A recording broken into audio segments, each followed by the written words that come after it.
On a bien suivi les pentes nécessaires.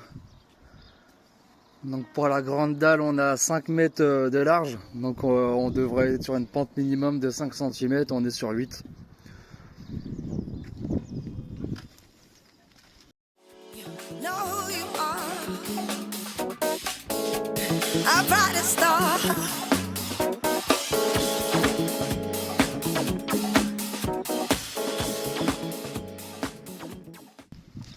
Je vais vous montrer comment je fais pour poser mes rangs de pavés.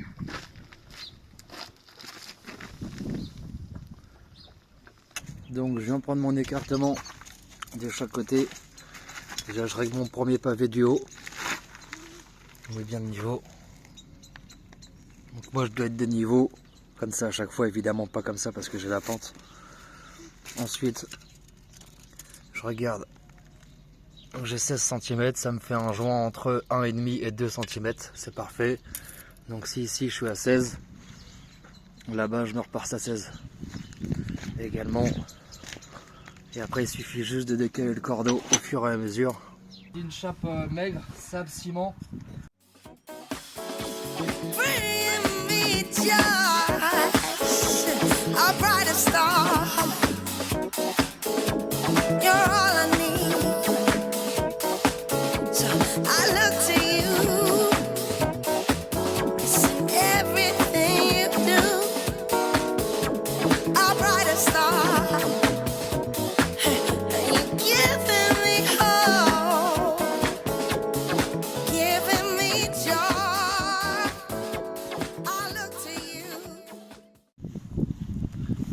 Le chantier avance très bien.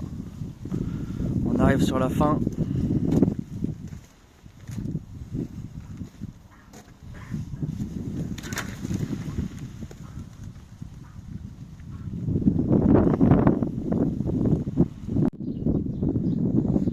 On est parti pour la dernière étape.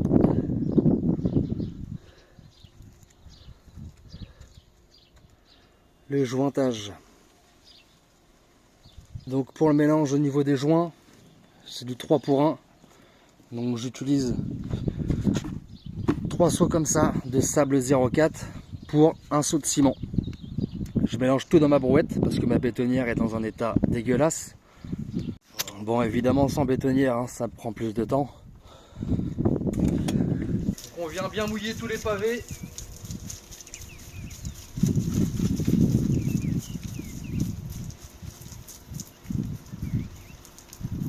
Et on fait bien partie par partie. Là en plus aujourd'hui on a du soleil pour pas que la laitance sèche sur les pavés, ça va être plus compliqué à nettoyer.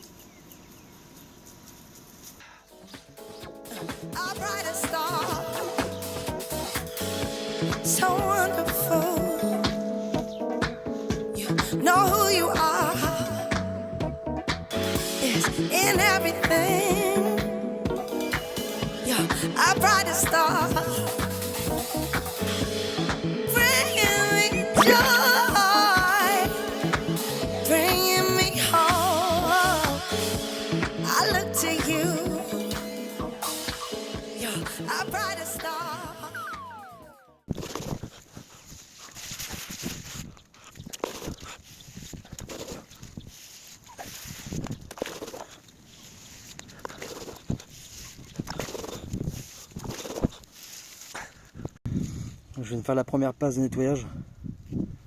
Ensuite, je nettoie tout mon seau. Et je refais une passe de finition. Pour vraiment pas qu'il y ait de laitance.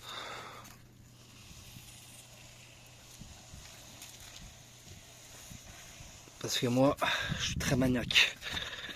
Les finitions, très important pour un travail, un beau rendu.